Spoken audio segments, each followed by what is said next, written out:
আমন্ত্রণ দুপুরের বাংলাদেশে। শুরুতেই জানিয়ে দেব শিরোনামগুলো।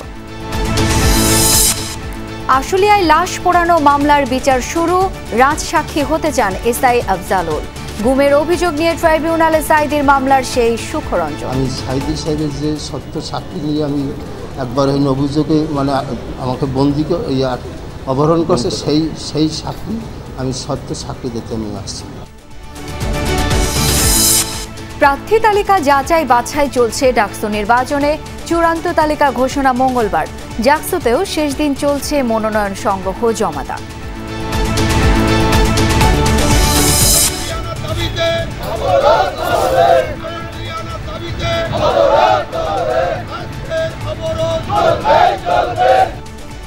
বাগেরহাটে 4টি সংসদীয় আসন বহালের দাবিতে ঢাকা খুলনা মহাসড়ক অবরোধ, আসন পুনর্বিন্যাস প্রস্তাবের প্রতিবাদে কুমিল্লাতেও বিক্ষোভ।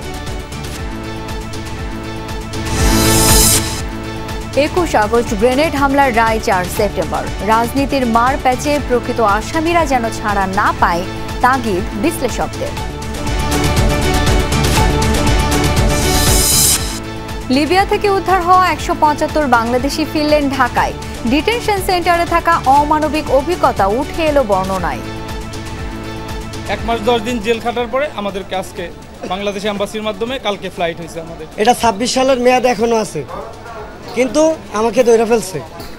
এই কার্ডের কোনো মূল্য নাই, কিন্তু বাংলাদেশ থেকে দালাল চক্ররা যেভাবে নিচ্ছে ওইখানে নেয় কাউরে কাজের প্রলোভন দিয়া।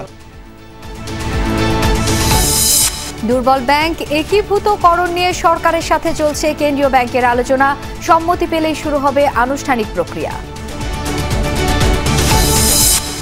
গাজার খান ইউনিসে আইডিএফ হামাস তুমুল লড়াই, নিহত 10 স্বাধীনতাকামী। তুমুল লড়াইয়ের মাঝেই উপত্যকায় শক্ত প্রতিরোধ ধরে রেখেছে গোষ্ঠীটি।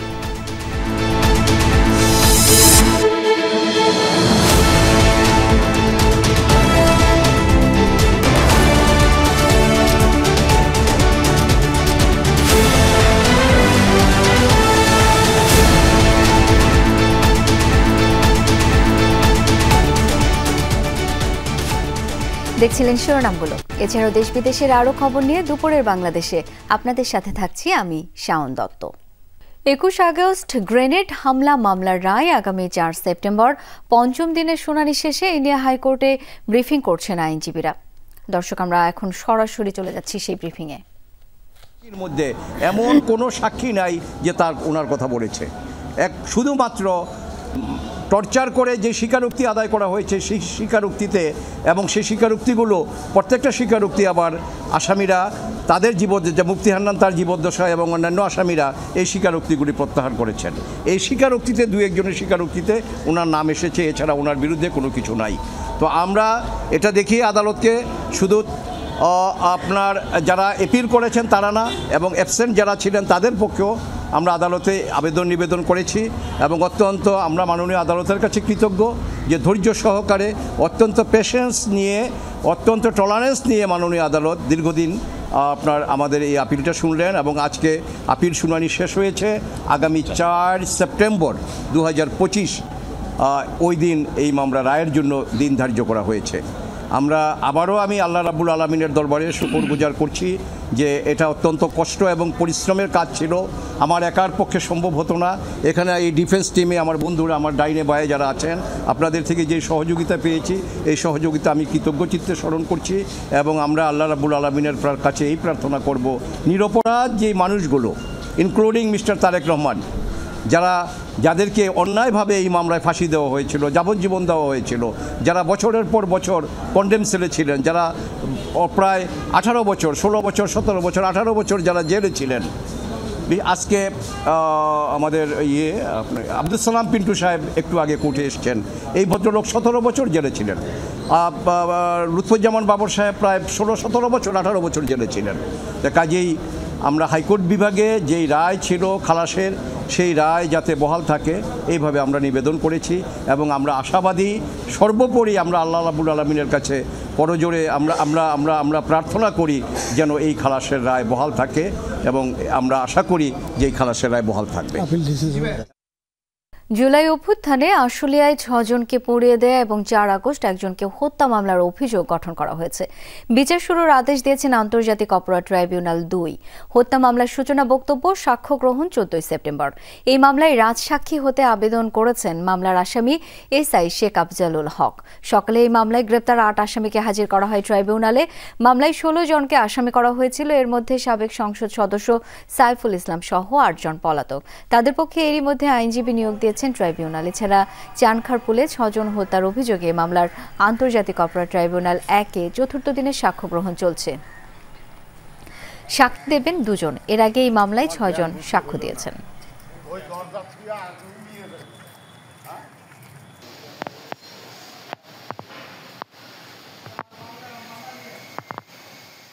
একজন আসামি তিনি দোষ স্বীকার করেছেন এবং বলেছেন যে আমি আমার বিরুদ্ধে যে চার্জ গঠন করা হয়েছে সেটা স্বীকার করছি এবং আদালতে আমি আমার বক্তব্য দিয়ে এই মামলার ব্যাপারে আমি যা জানি সেটা বলতে চাই। কেউ যদি দোষ স্বীকার করে আমাদের তো আর নিষেধ করার কোনো সুযোগ নেই, কারণ দোষ স্বীকার করার মানে আমাদের মামলাটা আমরা প্রমাণ করতে সক্ষম হলাম। সুতরাং আদালত তার এই দোষ স্বীকারোক্তিটা, অর্থাৎ আজকে যে চার্জের পরে যে তিনি তার অপরাধ স্বীকার করেছেন সেটা নোটে নিয়েছেন এবং বিচারের জন্য আগামী 14 সেপ্টেম্বর দিন ধার্য করেছেন। সেই সময় থেকে সাক্ষ্য গ্রহণ শুরু হবে ওপেনিং স্টেটমেন্টের মাধ্যমে। গুম নির্যাতনের ঘটনায় ট্রাইব্যুনালে অভিযোগ দায়ের করলেন জামায়াত নেতা দেলাওয়ার হোসেন সাঈদীর মামলায় সাক্ষী সুখরঞ্জন বালি। বৃহস্পতিবার আন্তর্জাতিক অপরাধ ট্রাইব্যুনালের চিফ প্রসিকিউটর বরাবর এই অভিযোগ দায়ের করেন। তিনি সাংবাদিকদের বলেন, সাঈদীর বিরুদ্ধে সাক্ষী দেওয়ার জন্য প্রসিকিউশন পক্ষ থেকে চাপ দেওয়া হয় তাকে। বলেন 2012 সালের 5 নভেম্বর সাঈদীর পক্ষে সাক্ষ্য দিতে আসলে মাইক্রোবাসে তাকে তুলে নিয়ে যায় সাদা পোশাকধারী পুলিশ। গুম করে রাখা হয় 2 মাস 17 দিন। পরে সীমান্ত পারাপার করে ভারতে পাঠিয়ে দেওয়া হয় তাকে। সে সময় ভারতে 5 বছর জেলে ছিলেন তিনি। অভিযোগে শেখ হাসিনার সাবেক প্রধান বিচারপতি সুরেন্দ্র কুমার সিনহা, ট্রাইব্যুনালের সাবেক বিচারপতি নিজামুল হক নাসিম, সাবেক আইনমন্ত্রী শফিক আহমেদ, সাবেক প্রসিকিউটর রানা দাশগুপ্ত, সাবেক প্রসিকিউটর হায়দার আলী সহ 32 জনের নাম উল্লেখ করা হয়।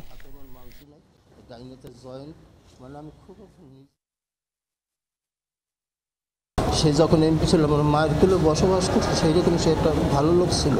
সেই জন্য সেই লোকটা যদি আজ যদি একটা মিথ্যা মামলা যদি তারে ফাঁসাই দেয়, সেইটাকে সত্য সাক্ষীর জন্য আমি আসছিলাম এই কোর্টে। তখন আমি অবহেলা হয়ে যাওয়ার পরে এখানে আসছি। আমি সাঈদী সাহেবের যে সত্য সাক্ষী নিয়ে আমি একবার এই অভিযোগে মানে আমাকে বন্দি অপহরণ করছে, সেই সাক্ষী আমি সত্য সাক্ষী দিতে আমি আসছি। তাকে মেরে ধরে এরপরে টেনে হেসড়ে পাশের একটি সাদা মাইক্রোবাসে তুলে নিয়েছে। মাইক্রোবাসে তুলেই তাকে চোখ বন্ধ করে তাকে নিয়ে গিয়েছে, চোখ বন্ধ করে তাকে অজ্ঞাত স্থানে নিয়ে গিয়েছে। তিনি যেটা হিসাবটা বলেছেন যে 3 মাসের চেয়ে 13 দিন কম, তার মানে 2 মাস 17 দিন তাকে একটি অন্ধ প্রকোষ্ঠে তাকে বন্ধ করে রেখেছে। ডাকসু নির্বাচন ঘিরে সরগরম ঢাকা বিশ্ববিদ্যালয় ক্যাম্পাস। যাচাই বাছাই শেষে ঘণ্টাখানেক পরই প্রাথমিক প্রার্থী তালিকা প্রকাশ করা হবে। চলছে তথ্য যাচাই বাছাইয়ের কাজ। ডাকসু নির্বাচনে কেন্দ্রীয় সংসদের 28টি পদের বিপরীতে মনোনয়নপত্র জমা দিয়েছেন 509 জন, আর হল সংসদে 13টি পদের বিপরীতে জমা পড়েছে 1109 জনের প্রার্থিতা। 25 আগস্ট পর্যন্ত মনোনয়ন প্রত্যাহার করা যাবে। নির্বাচন কমিশনের নিয়ম অনুযায়ী একজন প্রার্থী একাধিক মনোনয়নপত্র সংগ্রহ ও জমা দিতে পারবেন, তবে শেষ পর্যন্ত কেবল একটি পদেই প্রতিদ্বন্দ্বিতার সুযোগ পাবেন। বাকি সব মনোনয়নপত্র প্রত্যাহার করতে হবে, নতুবা সবকটি মনোনয়নই বাতিল বলে গণ্য হবে। নির্বাচনে চূড়ান্ত প্রার্থী তালিকা প্রকাশ হবে 26 আগস্ট। দর্শক, ডাকসু নির্বাচন আয়োজনের নানা তথ্য জেনে নেব সহকর্মী আল আমিন হক অহনের কাছ থেকে। অহন, ঘণ্টাখানেক পরই তো প্রাথমিক তালিকা প্রকাশ হবে, আর সবকিছু মিলিয়ে তোড়জোড় কেমন দেখছেন সেটি একটু জানাবেন আমাদের। প্রাথমিক তালিকা ঘণ্টাখানেক পরে আর প্রকাশ হচ্ছে না, অন্তত 4টা থেকে 5টা বেজে যাবে এমনটি আমরা জেনেছি। যে কারণ কয়েকদিন আগে আপনি জেনে থাকবেন যে তাদের যে নমিনেশনপত্র গ্রহণ এবং জমাদানের যে সময়সীমা সেটি একদিন বাড়ানো হয়েছিল, যে কারণে আরও অতিরিক্ত 3 থেকে 400 শিক্ষার্থী নতুন করে নমিনেশন নিয়েছেন, যে কারণে আজ যে নির্ধারিত সময় 1টায় প্রকাশ করার কথা সেটি আর হচ্ছে না। এবং নওয়াব আলী চৌধুরী সিনেট ভবনের সেই কার্যক্রম এখনও চলছে, অর্থাৎ বাছাই কার্যক্রম 7টি বিষয় মাথায় রেখে বাছাই কার্যক্রম চলছে। প্রার্থীর নাম ঠিকঠাক আছে কিনা, স্বাক্ষর জালিয়াতি হয়েছে কিনা, প্রস্তাবকের নাম, ভোটার আইডি ঠিক আছে কিনা, একই সঙ্গে তারা ঢাকা বিশ্ববিদ্যালয়ের শিক্ষার্থী সেই বিষয়ে নিশ্চিত হওয়া এবং তাদের বাবা মার নাম পরিচয় সেই বিষয়গুলো তাদের যে ভর্তির সময় যে তথ্য দিয়েছিলেন সেটি নিশ্চিত হওয়া। তারপরে এই ধরনের 7টি বিষয় দেখে তারা প্রাথমিক যে তালিকা সেটি প্রকাশ করবেন। আরও 3 থেকে 4 দিন পর চূড়ান্ত তালিকা প্রকাশ করা হবে। এর মধ্যে অনেক প্রার্থী হয়তো তাদের প্রার্থিতা প্রত্যাহার করে নেবেন, যে কারণেই চূড়ান্ত তালিকা কয়েকদিন পর প্রকাশ হবে এবং তারপরেই কিন্তু ভোটের যে একেবারে আমেজ অর্থাৎ প্রচারণা সেটির কার্যক্রম চলবে। এবং এর মধ্য দিয়ে ঢাকা ইউনিভার্সিটি যে ডাকসু নির্বাচন গেল 6 বছর আগে 2019 সালে সবশেষ নির্বাচন হয়েছিল এবং সেই নির্বাচনে আমরা দেখেছি একেবারে মধ্যরাত, তারপরেও নির্বাচনের ফলাফল ঘোষণা করতে হয়েছে। এইবার যেন সেটি না হয়, যত দ্রুত সম্ভব সেগুলো যেন করা হয়। যারা প্রার্থী রয়েছেন নানান অভিযোগ জানাচ্ছিলেন, কেউ বলছেন যে 3টি হল মিলে একটি ভোট কেন্দ্র করায় ত্রিমুখী সংঘর্ষের আশঙ্কাও তারা করছেন। নানান অভিযোগের বিষয়ে যারা এখানে নির্বাচন কমিশন বলছে সেই সব অভিযোগ আসলে অভিযোগে আছে, এখন পর্যন্ত কোনো কিছুর সত্যতা পাওয়া যায়নি, তারা সেগুলো নিয়ে কাজ করছেন। শাওন, নিশ্চয়ই পরবর্তী আপডেটগুলো আপনার মাধ্যমে জানাতে পারবো দর্শকদের। ধন্যবাদ আপনাকে। জাহাঙ্গীরনগর বিশ্ববিদ্যালয় কেন্দ্রীয় শিক্ষার্থী সংসদ জাকসু ও হল সংসদ নির্বাচনের মনোনয়নপত্র বিতরণ এবং জমাদানের শেষ দিন আজ। সকাল 9টা থেকে শুরু হওয়া মনোনয়নপত্র বিতরণ চলবে দুপুর 2টা পর্যন্ত, জমা দেওয়া যাবে বিকেল 4টা পর্যন্ত। এর আগে গত 18 ও 19 আগস্ট দুদিনে জাকসু ও হল সংসদ নির্বাচনের মনোনয়নপত্র নেন 328 জন প্রার্থী। এদিকে জাকসু ও হল সংসদ নির্বাচনের নিরাপত্তা নিশ্চিতের জন্য সেনা সদস্য মোতায়েন চেয়ে সংশ্লিষ্ট দপ্তরে চিঠি দিয়েছে নির্বাচন কমিশন।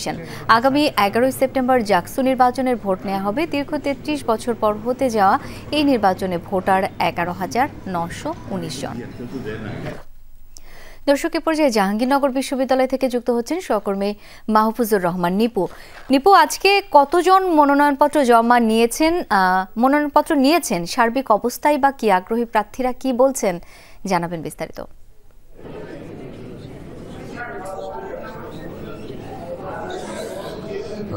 সকালে কিন্তু বেশ খালি ছিল এই যে জায়গাটিতে মনোনয়নপত্র বিতরণ করা হয়। এখন কিন্তু অনেকটাই চাপ রয়েছে। অর্থাৎ যদি একটু দেখাতে চাই যে জাহাঙ্গীরনগর বিশ্ববিদ্যালয়ের জাকসু নির্বাচনের যে প্রক্রিয়ায় এমন ভিড় কিন্তু এর আগে আমরা দেখিনি। আমরা কিন্তু দেখতে পাচ্ছি যে আসলে এখন শেষ মুহূর্তে যারা নির্বাচন করতে আগ্রহী তারা কিন্তু এক এক করে নির্বাচন কমিশনে এসেছেন এবং তারা মনোনয়নপত্র সংগ্রহ করছেন। অনেকেই কিন্তু আবার জমা দিচ্ছেন। এখন পর্যন্ত আমাদের কাছে যে তথ্য রয়েছে সেই তথ্যে কিন্তু আমরা দেখতে পাচ্ছি যে প্রায় 50-এর অধিক মনোনয়নপত্র সংগ্রহ করেছে এখন পর্যন্ত আজকের দিনে, এবং প্রায় 20টির মতো মনোনয়নপত্র জমা পড়েছে কমিশনে। তো এখন যারা আসছেন তারা মনোনয়নপত্র সংগ্রহ করছেন, এখানে বসেই কিন্তু তারা তাদের যে মনোনয়নপত্র ফর্ম পূরণ করছেন এমনটা কিন্তু দেখছি। আপনারা দেখতে পাচ্ছেন যে মাইকের যে ব্যবহার, অর্থাৎ নির্বাচন কমিশন কিন্তু এতদিন মাইকের যে ব্যবস্থা হয়নি, কিন্তু এখন কিন্তু হচ্ছে, এতটা চাপে পড়েছেন। আমরা যেটা জেনেছি যে এখন বিভিন্ন যে রাজনৈতিক দলের ছাত্র সংগঠনগুলো রয়েছে তারা শেষ মুহূর্তে কিন্তু আসা শুরু করছেন। কিছুক্ষণের মধ্যেই এক এক করে বড় যে দলগুলো রয়েছে সেই দলের ছাত্র সংগঠনের নেতাকর্মীরা তারা আসবেন এবং এসে মনোনয়নপত্র সংগ্রহ করবেন বলে আমরা জেনেছি। তো এখন পর্যন্ত যদি বলি যে আজকে উৎসবমুখর পরিবেশে কিন্তু এখন নির্বাচন কমিশন রয়েছে। সেটি আপনার মাধ্যমে আমরা দেখতে পাচ্ছিলাম। অনেক ধন্যবাদ আপনাকে। বাগেরহাটে 4টি সংসদীয় আসন বহাল রাখার দাবিতে খুলনা ঢাকা মহাসড়ক অবরোধ করে বিক্ষোভ করেছে সর্বদলীয় সম্মিলিত কমিটি। এতে আটকে পড়ে শত শত যানবাহন। সকাল 9টার দিকে মহাসড়কের নওয়াপাড়া ও কাঁটাখালী মোড় অবরোধ করা হয়। কর্মসূচিতে অংশ নেন বিএনপি, জামায়াত সহ বিভিন্ন রাজনৈতিক দলের নেতাকর্মী সহ নানা শ্রেণী পেশার মানুষ। আন্দোলনকারীরা জানান, দীর্ঘদিন ধরে বাগেরহাটে 4টি সংসদীয় আসন রয়েছে। নির্বাচন কমিশন একটি আসন কমিয়ে 3টি করার প্রস্তাব দিয়েছে। স্থানীয়দের দাবি 4টি আসনই বহাল রাখা। দুপুর 1টার দিকে মহাসড়ক থেকে সরে যায় বিক্ষোভকারীরা। 4 ঘন্টা যান চলাচল বন্ধ থাকায় ভোগান্তি পোহাতে হয় যাত্রীদের। আসন পুনর্বিন্যাস নিয়ে আগামী 25 আগস্ট নির্বাচন কমিশনে শুনানি হবার কথা রয়েছে। হয়েছে 4টি আসনকে 3টি কমানোর। আমরা এই দাবি মানি না, প্রত্যাখ্যান করেছি। 25 তারিখে সিদ্ধান্ত 4 আসন ফিরিয়ে দেওয়ার পক্ষে না হয় 26 তারিখ থেকে লাগাতার কর্মসূচি। নর্থ সিটি থেকে আসছি বাগেরহাটে যাওয়ার জন্য, কিন্তু এখানে এই মোড়ে এসে দেখি এখানে অবরোধ চলছে। এখন মানে যা পৌঁছাতে পারি না, এখন এখানে নাকি 1 ঘন্টা লেট করা কি একটা কষ্ট না, এক সাইড আমাদের জায়গা দিলে কিন্তু হয়। মেঘনা উপজেলাকে কুমিল্লা 2 আসনে বহাল রাখার দাবিতে মানববন্ধন ও বিক্ষোভ করেছে হোমনা মেঘনা নাগরিক সমাজ। সকালে ঢাকা চট্টগ্রাম মহাসড়কের ভাটের চর এলাকায় শুরু হয় মানববন্ধন কর্মসূচি। এক পর্যায়ে আন্দোলনরতরা মহাসড়কে অবস্থান নেয়। কিছুক্ষণ পরই তাদের সেখান থেকে সরিয়ে দেয় পুলিশ। আন্দোলনকারীরা বলেন, নির্বাচন কমিশনের পুনর্বিন্যাসের খসড়ায় কুমিল্লা 2 আসন থেকে মেঘনা উপজেলাকে সরিয়ে কুমিল্লা 1 আসনের অন্তর্ভুক্ত করার প্রস্তাব দেওয়া হয়েছে, যা সম্পূর্ণ জনবিরোধী সিদ্ধান্ত। রাজনীতির নতুন প্রেক্ষাপটে এবার নতুন জোট নিয়ে নির্বাচনে অংশগ্রহণের ছক চূড়ান্ত করেছে জামায়াতে ইসলামী। সমমনা ইসলামী দলগুলো নিয়ে জোট গঠনের প্রাথমিক কাজ এরই মধ্যে অনেকটা এগিয়েছে। জাতীয় নাগরিক পার্টি এনসিপির সাথেও জামায়াতের কৌশলগত নির্বাচনী জোট হতে যাচ্ছে বলে ইঙ্গিত দিয়েছেন দলটির শীর্ষ নেতারা। 2 নায়েবে আমির বলেছেন, 300 আসনে প্রাথমিকভাবে প্রার্থী ঘোষণা করা হলেও জোট করেই নির্বাচনে যাবে জামায়াত। শামীম রেজার রিপোর্ট। ফেব্রুয়ারি মাসে জাতীয় নির্বাচন অনুষ্ঠানের আয়োজন। নির্বাচনের পথে জাতীয় রাজনীতির ট্রেন্ড। প্রধান উপদেষ্টার ঘোষণা অনুযায়ী ফেব্রুয়ারিতে হতে যাচ্ছে বহুকাঙ্ক্ষিত নির্বাচন। এ অবস্থায় সংসদে সংখ্যানুপাতিক প্রতিনিধিত্ব বা পিআর পদ্ধতির দাবিতে আন্দোলনের কথা বললেও নির্বাচনী প্রস্তুতিতে পিছিয়ে নেই জামাতে ইসলামী। দুর্নীতিমুক্ত বাংলাদেশ ইনশাআল্লাহ সবাইকে নিয়ে আমরা গড়ব। দলটির শীর্ষ নেতারা বলছেন, জাতীয় নির্বাচনে 300 আসনে এককভাবে প্রার্থী দেওয়ার সক্ষমতা আছে জামাতের। এরই মধ্যে সেই ঘোষণা দিয়ে কাজও শুরু হয়েছে। আমরাই প্রথম জাতীয় সংসদের আসনগুলা ঘোষণা করেছি। খুব সম্ভব প্রায় 300টা সিটেই আমরা এটা করেছি এবং আমাদের নমিনেশন যারা পাবে, যাদেরকে আমরা সিলেক্ট করেছি প্রাইমারিলি, তারা কাজ চালিয়ে যাচ্ছে। আমরা মনে করি সরকারের দায়িত্ব হচ্ছে মানুষের ভিতরে এটা আস্থা ফিরিয়ে আনা এবং সেরকম পদক্ষেপ গ্রহণ করা। যদি সেরকম পদক্ষেপ গ্রহণ করে, আমি মনে করি কোনো দলেরই নির্বাচনে যেতে আপত্তি থাকবে না। এবং বাংলাদেশ জামাত ইসলামী নির্বাচনের প্রস্তুতি নিচ্ছে 300 আসনে। তবে ভোটের রাজনীতির সমীকরণে প্রথমবারের মতো ইসলামী দলগুলোকে নিয়ে জোট করতে চায় জামাত। এক্ষেত্রে ইসলামী আন্দোলন, খেলাফত মজলিস সহ কয়েকটি ইসলামী দলের সাথে জোটের প্রক্রিয়া অনেকটা এগিয়ে রেখেছে দলটি। একদিকে ইসলামিক দল, অন্যদিকে যারা এই সুবিচার কায়েমের জন্য আন্দোলন করছে, রাইটিস্ট, তারাও, এদের সাথে আমরা সমঝোতা করতে, প্রয়োজন হলে ঐক্য যদি হয়, ইসলামের বাক্স যাতে একটা হয়, এই টার্গেটে আমরা সকলেই কাজ করছি। মানুষ দেখতে চায় যে এবারের নির্বাচনটা একটি ভিন্নধর্মী নির্বাচন হবে, যেখানে সকলে ভোট দিতে পারবে, লেভেল প্লেইং ফিল্ড থাকবে। গণ অভ্যুত্থানের নেতৃত্ব দেয়া ছাত্রদের দল এনসিপির সাথেও জোট নিয়ে আলোচনা চলছে জামাতের। এরই মধ্যে অর্ধেক কাজ এগিয়েছে বলেও জানিয়েছেন দলটির শীর্ষ নেতারা। মোর দ্যান 50% আমরা এগিয়ে আছি ইনশাআল্লাহ। এখন আল্লাহ ভালো জানেন কতটুকু আমরা কামিয়াব হতে পারবো। মানে এই 50%-এর দিক থেকে কি এনসিপিও বিএনপির সাথে 4 দলীয় জোট করে 2001 সালে ক্ষমতার অংশ হয়েছিল জামাত।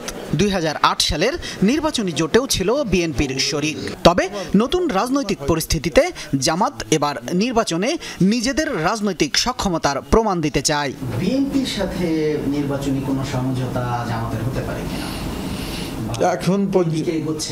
এখন পর্যন্ত মানে আমাদের সেরকম পরিবেশও হয়নি বা সেটা হচ্ছে না। শামীম রেজা, যমুনা নিউজ, ঢাকা। ভয়াল 21 আগস্ট আজ 2004 সালে আওয়ামী লীগের সমাবেশে গ্রেনেড হামলায় নিহত হন 24 জন। মামলায় বিএনপির ভারপ্রাপ্ত চেয়ারম্যান তারেক রহমান, সাবেক স্বরাষ্ট্রমন্ত্রী লুৎফুজ্জামান বাবর সহ 49 জনের সাজা হয় আওয়ামী লীগ আমলে। অন্তর্বর্তী সরকারের আমলে এসে হাইকোর্টে খালাস পেয়েছেন তারা। আইনজীবীরা বলছেন, রাজনৈতিক কারণে এই মামলায় আসামি করে দণ্ড দেওয়া হয়েছিল তাদের। যদিও হাইকোর্টের রায়ের বিরুদ্ধে লিপ্ত আপিল এখনও চলছে। বিশ্লেষকরা বলছেন, রাজনীতির কারণে প্রকৃত অপরাধীরা যেন ছাড়া না পায়। আওয়ামী লীগের সন্ত্রাসী বিরোধী সমাবেশে গ্রেনেড হামলা। দলীয় প্রধান শেখ হাসিনা বেঁচে গেলেও নিহত হন আইবি রহমান সহ 24 জন। গ্রেনেড হামলার ঘটনায় আলাদা দুটি মামলা হয় হত্যা ও বিস্ফোরক আইনে। চার্জশিট, সম্পূরক চার্জশিট, তদন্ত, অধিকতর তদন্তের অনেক নাটকীয়তা শেষে 2018 সালে রায়। এতে লুৎফুজ্জামান বাবর সহ 19 জনকে মৃত্যুদণ্ড, বিএনপির ভারপ্রাপ্ত চেয়ারম্যান তারেক রহমান সহ 19 জনকে যাবজ্জীবন এবং 11 জনকে বিভিন্ন মেয়াদে সাজা দেন আদালত। জুলাই গণ অভ্যুত্থানের পর গেল বছর 1 ডিসেম্বর ডেথ রেফারেন্স নাকচ এবং আসামিদের আপিল মঞ্জুর করে সব আসামিকে খালাস দেন হাইকোর্ট। একই সঙ্গে উচ্চতর তদন্তের জন্য মামলাটি স্বরাষ্ট্র মন্ত্রণালয়ে পাঠানোর আদেশ দেন। 19 ডিসেম্বর পূর্ণাঙ্গ রায় প্রকাশ হলে রায়ের বিরুদ্ধে লিভ টু আপিল করে রাষ্ট্রপক্ষ, যার শুনানি এখনও চলমান। আসামি পক্ষের আইনজীবীরা বলছেন, রাজনৈতিক বিবেচনায় মামলার সম্পূরক চার্জশিট দেওয়া হয়েছিল এবং রাজনৈতিক প্রতিহিংসা থেকেই অভিযুক্ত করা হয়। মুফতি হান্নানের স্বীকারোক্তিমূলক 2টা জবানবন্দি আছে। তিনি যখন দ্বিতীয় জবানবন্দি করেন তখন তিনি মৃত্যুর সেলে ছিলেন, অন্য একটা মামলায় কন্ডেম সেলে ছিলেন। কন্ডেম সেল থেকে এনে তাকে এই জবানবন্দি করানো হয়। ফলে এটা একটা ফান্ডামেন্টাল প্রশ্ন দাঁড়িয়েছে যে মৃত্যুর সেলে থাকা অবস্থায় দ্বিতীয় স্বীকারোক্তিমূলক জবানবন্দির কোনো আইনগত ভিত্তি আছে কিনা, আমরা সেটাই তুলে ধরব।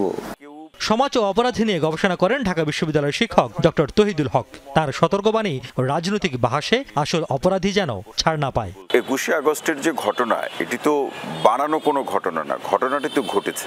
এই ঘটনার পেছনের রহস্য কি, কারা এর সাথে সত্যিকার অর্থে জড়িত এবং তাদের মূল উদ্দেশ্য, যারা ভুক্তভোগী হয়েছে তারা যা বলছেন, এর বাইরে আরও কোনো তাদের উদ্দেশ্য ছিল কিনা, সেটাকে একটি নিরপেক্ষ এবং বস্তুনিষ্ঠ তদন্তের মাধ্যমে সেটিকে, এই যে ঘটনার যে আলামতগুলোকে সংরক্ষণ করে সেটি তদন্ত করে দেখা।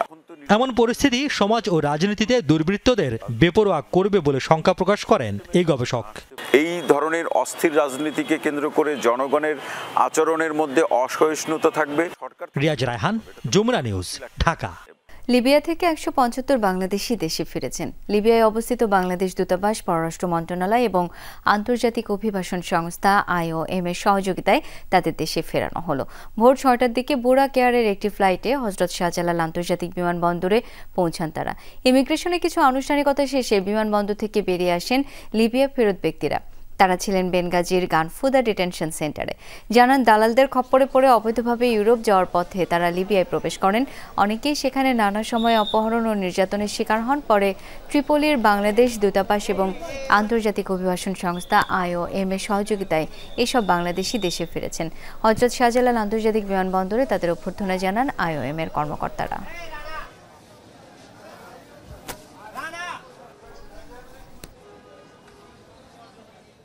আমরা যেখানে ছিলাম ওইটা সেনাবাহিনী রেড দিয়ে আমাদেরকে দৈরা থানায় প্রেরণ করছে। থানা থেকে আমরা জেলে ছিলাম। 1 মাস 10 দিন জেল খাটার পরে আমাদেরকে আজকে বাংলাদেশ এম্বাসির মাধ্যমে কালকে ফ্লাইট হয়েছে। আমি গেছি 1 বছর হয়েছে, ওইখানে কাজের জন্য গেছিলাম আমি। পরবর্তীতে আমি আমার এক ফ্রেন্ডের মাধ্যমে আমি ওখানে যাইতে চাইছিলাম। তাদের দেশে চলার জন্য কার্ড দিছে, এই কার্ডের মেয়াদ কিন্তু এখনো আছে। যদি ক্যামেরা জুম দেন এখনো দেখবেন এটা 26 সালের মেয়াদ এখনো আছে, কিন্তু আমাকে ধরে ফেলছে। 2 বছর আগে কাজের প্রলোভন নিয়ে যে লিবিয়া গেলে থাকা খাওয়ার পরে 30,000 টাকা বেতন পাবো, কিন্তু আমরা বেতন সর্বোচ্চ 1000 দিনার পাই। দক্ষিণ কেরানীগঞ্জে দ্বিতীয় দিনের মতো যৌথ উচ্ছেদ অভিযান চালাচ্ছে ঢাকা জেলা প্রশাসন ও BIWTA। বেলা 11:30টা নাগাদ কাউটাইল এলাকায় অভিযান শুরু হয়। BIWTA যুগ্ম পরিচালক মোহাম্মদ মোস্তাফিজুর রহমান জানান, বুড়িগঙ্গার তীরে গড়ে ওঠা অবৈধ ডকইয়ার্ড, দোকান ও কয়েকটি আধাপাকা ভবন অপসারণ করা হচ্ছে। পাশাপাশি বুধবার সাবেক প্রতিমন্ত্রী নসরুল হামিদের বাংলো বাড়ির বাকি অংশ আজ ভাঙা হবে। BIWTA জানায়, ডকইয়ার্ড স্থাপনে সরকারি কিছু নীতিমালা রয়েছে, যেগুলো ভাঙা হচ্ছে সেগুলোর কোনো অনুমোদন নেই। অবৈধভাবে বুড়িগঙ্গার তীরে সরকারি জায়গা দখল করে নির্মাণ করা হয়েছে।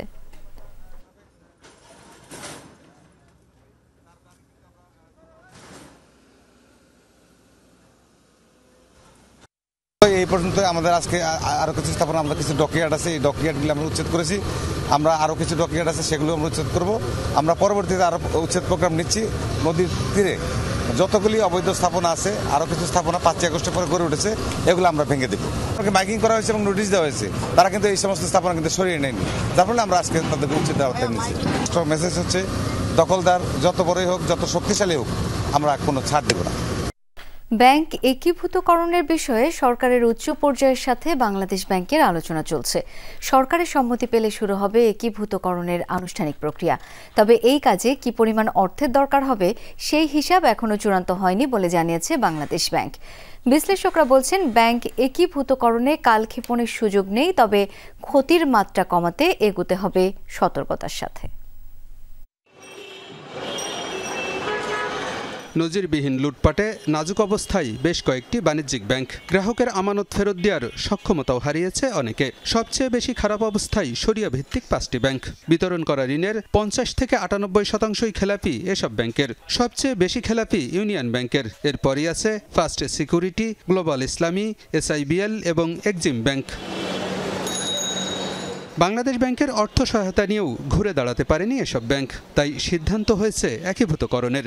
সম্পদ মূল্যায়ন সহ এরই মধ্যে শেষ হয়েছে প্রাথমিক কার্যক্রম। পরবর্তী ধাপে এগিয়ে নিতে সরকারের সাথে আলোচনা চলছে বলে জানিয়েছে বাংলাদেশ ব্যাংক। সরকার সম্মতির বিষয়ে আমাদের বাংলাদেশ ব্যাংকের সাথে সরকারের উচ্চ পর্যায়ে আলোচনা চলছে, যেহেতু এখানে একটা বাজেট সাপোর্ট লাগবে জিনিসটা। তো সেই আলোচনাটা এখনো চূড়ান্ত হয়নি। যখন এটা সরকারের সাথে যখন সম্মত হবে, যেহেতু সরকারের বাজেট ইনভলভমেন্টের বিষয় আছে, তখন বাংলাদেশ ব্যাংক নীতিগতভাবে সিদ্ধান্ত নেবে যে আমরা এই মার্জার করব এইগুলো নিয়ে।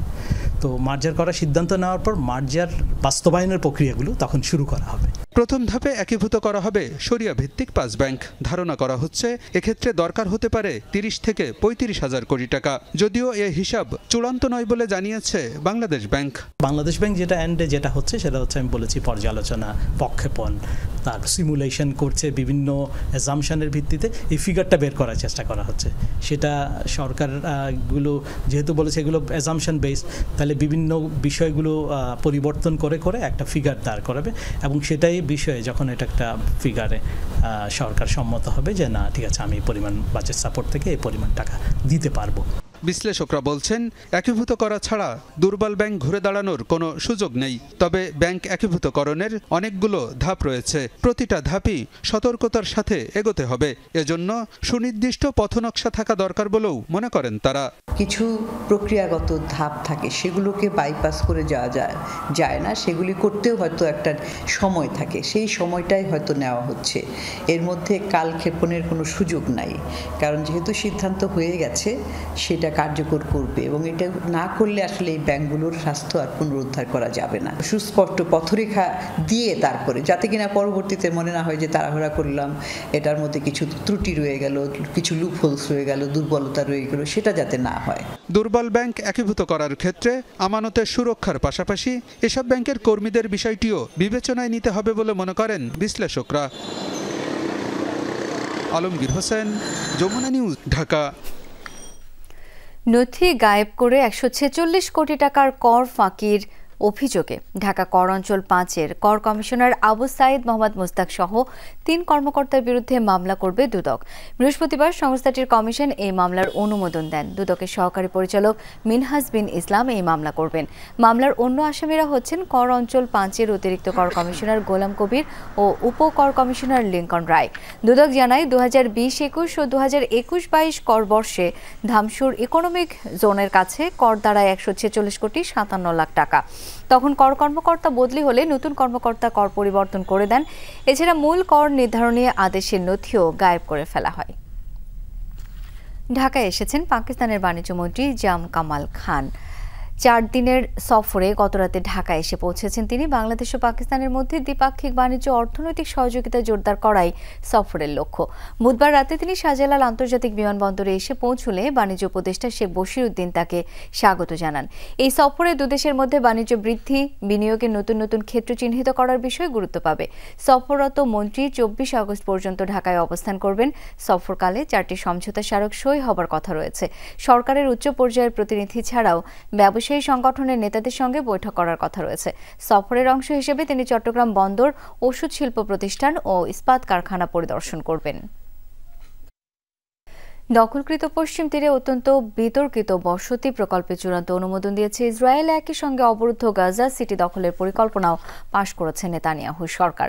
বুধবার অনুমোদিত এই পরিকল্পনা বাস্তবায়িত হলে পূর্ব জেরুজালেম থেকে বিচ্ছিন্ন হয়ে যাবে পশ্চিম তীর, যার ফলে দুভাগে বিভক্ত হয়ে যাবে পুরো অঞ্চল, যা ফিলিস্তিনি রাষ্ট্র প্রতিষ্ঠার সম্ভাবনাকে ধ্বংস করবে মনে করছে মানবাধিকার সংগঠনগুলো। গেল সপ্তাহে এই পরিকল্পনার ঘোষণা দিয়েছিলেন কট্টরপন্থী ইসরায়েলি মন্ত্রী বেজালেল। জেরুজালেমের পূর্ব প্রান্তে E1 নামের একটি ভূখণ্ডে বসতি করার প্রস্তাব আছে ওই প্রকল্পে।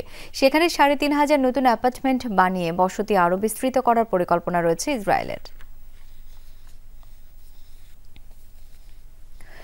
গাজায় ইসরায়েলের তাণ্ডব, বর্বরতা, হত্যাযজ্ঞের মধ্যে এখনও প্রতিরোধের চেষ্টা চালিয়ে যাচ্ছে হামাস। বুধবার খান ইউনিসে IDF সেনাদের সাথে তুমুল লড়াই হয় প্রতিরোধ যোদ্ধাদের।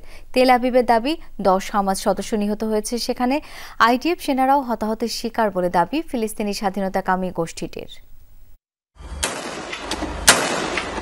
ইসরায়েল হামাসকে গুঁড়িয়ে দেওয়ার দাবি করলেও হঠাৎ যেন ফিনিক্স পাখির মতো নিজেদের উপস্থিতির জানান দেয় ফিলিস্তিনি স্বাধীনতাকামীরা।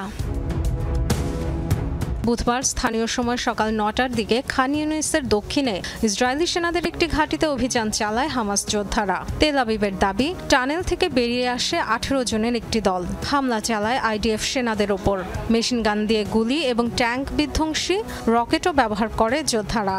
পাল্টা অভিযানের একটি ভিডিও প্রকাশ করেছে IDF। দাবি, 10 হামাস যোদ্ধাকে হত্যা করা হয়েছে, বাকি 8 জন পালিয়ে গেছে। খান ইউনিসে হামলার দায় স্বীকার করেছে হামাসের সশস্ত্র শাখা কাশেম ব্রিগেড। তাদের দাবি, সেনা ঘাঁটিতে আত্মঘাতী হামলা চালিয়েছে যোদ্ধারা। একাধিক ভবনে প্রবেশ করে হত্যা করেছে বেশ কয়েকজন ইসরায়েলি সেনাকে, ধ্বংস করেছে ট্যাঙ্ক ও বিস্ফোরক ডিভাইস। 3 জন আহতের কথা জানালেও সেনা নিহতের কথা স্বীকার করেনি তেল আবিব। হামাসের দাবি, কয়েক ঘন্টা ধরে চলে লড়াই। IDF অবশ্য বলছে 1 ঘন্টার মধ্যেই শেষ হয় তাদের অভিযান। গাজায় হামাসের চেইন অব কমান্ড ভেঙে দেওয়া হয়েছে বলেও দাবি IDF-এর। সন্ত্রাসী গোষ্ঠী হামাসের ঘাঁটি ধ্বংস ও তাদের চেইন অফ কমান্ড ভেঙে তাদের সক্ষমতা গুড়িয়ে দিয়েছে। এখন গাজা সিটিতে হামাসের সব স্থাপনা উড়িয়ে দেওয়াই লক্ষ্য। মাটির উপরে নিচে সব জায়গা থেকেই উৎখাত করা হবে হামাসকে। ইসরায়েলি প্রতিরক্ষা বিভাগের দাবি, গত 5 মাসে IDF-এর হামলায় নিহত হয়েছে 2100-এর বেশি হামাস সদস্য। ডরোথি তাস্ট্রিন, যমুনা নিউজ। টিকে থাকার জন্য কৃত্রিম বুদ্ধিমত্তার মতো নতুন কৌশল ব্যবহার করছে জঙ্গি গোষ্ঠী ইসলামিক স্টেট IS, এমন দাবি করেছেন জাতিসংঘের কর্মকর্তারা। বুধবার জাতিসংঘের নিরাপত্তা পরিষদের বৈঠকে এই বিষয়ে আলোচনা হয়। জাতিসংঘের সন্ত্রাসবাদ বিরোধী দপ্তরের প্রধান ভ্লাদিমির ভোরনকভ জানান, সাইবার নিরাপত্তা বিষয়ে বিশেষজ্ঞ নিয়োগের চেষ্টা করছে IS। জাতিসংঘের আরেক ঊর্ধ্বতন কর্মকর্তা জানান, কৃত্রিম বুদ্ধিমত্তা ও সামাজিক মাধ্যম ব্যবহার করে নিয়োগ, তহবিল ও সংগ্রহ প্রচারণার কাজ চালাচ্ছে গোষ্ঠীটি। এসব প্ল্যাটফর্মে সরাসরি টাকা লেনদেনের সুযোগ আছে। অনেক অল্প বয়সে নজর কাড়া পারফরমেন্স দিয়ে সবার নজরে আসা লামিন ইয়ামালের মাঝে ব্রাজিলিয়ান রোনালদোর ছাপ দেখতে পান মার্কাস রাশফোর্ড। এই ইংলিশ ফরওয়ার্ডের কাছ থেকে এই সময় সেরা ফুটবলারের তকমাটাও পেয়েছেন ইয়ামাল। এই তরুণ স্প্যানিশ ফুটবলারকে ব্যালন ডি'র জয়ের অন্যতম দাবিদার হিসেবে দেখছেন রাশফোর্ড।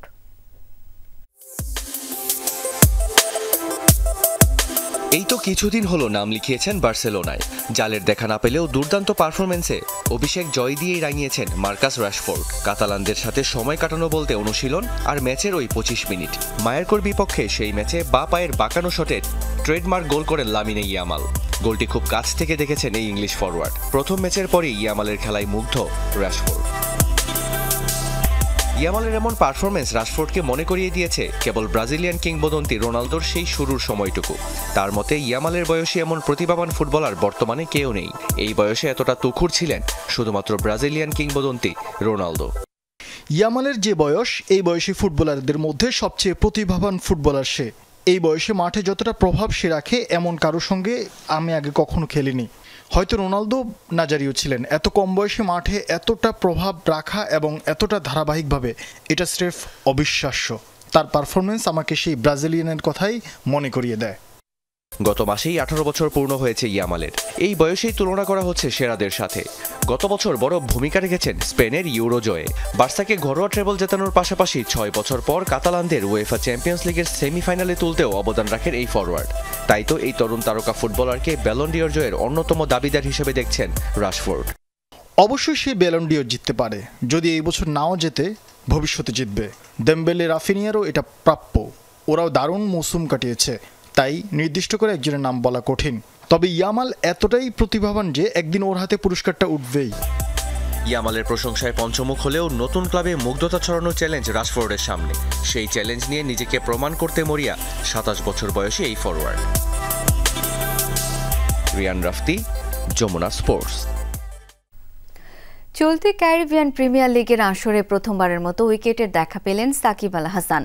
নিজেদের চতুর্থ ম্যাচে ট্রিনবাগো নাইট রাইডার্সকে 8 রানে জয় পেয়েছে সাকিবের অ্যান্টিগা। টসে হেরে আগে ব্যাট করতে নেমে শুরু থেকে বিপর্যয়ে পড়ে অ্যান্টিগা। তারা 55 রানের মধ্যে হারিয়ে ফেলে 3 উইকেট। দলের বিপর্যয়ের মুখে 4 নম্বরে ব্যাট করতে নামেন সাকিব। বেভন জ্যাকবসকে নিয়ে দলের হাল ধরার চেষ্টা করেন তিনি, কিন্তু ব্যাট হাতে ব্যর্থ সাকিব ওসমানের শিকার হয়ে ফেরেন সাজঘরে। শেষ দিকে অ্যালেনের 20 বলে 45 রানের ঝোড়ো ইনিংসে স্কোরবোর্ডে 167 রান করে অ্যান্টিগা। জবাবে ব্যাট করতে নেমে দারুণ শুরু পায় ট্রিনবাগো। তারা ওপেনিং জুটিতেই তোলে 49 রানের পর হুট করেই ব্যাটিং ধস শুরু হয় দলটির। 19 রানের মধ্যে তারা হারায় 3 উইকেট। এই ধাক্কা শেষ পর্যন্ত সামাল দিতে পারেনি দলটি। 159 রানে থামে ট্রিনবাগোর ইনিংস।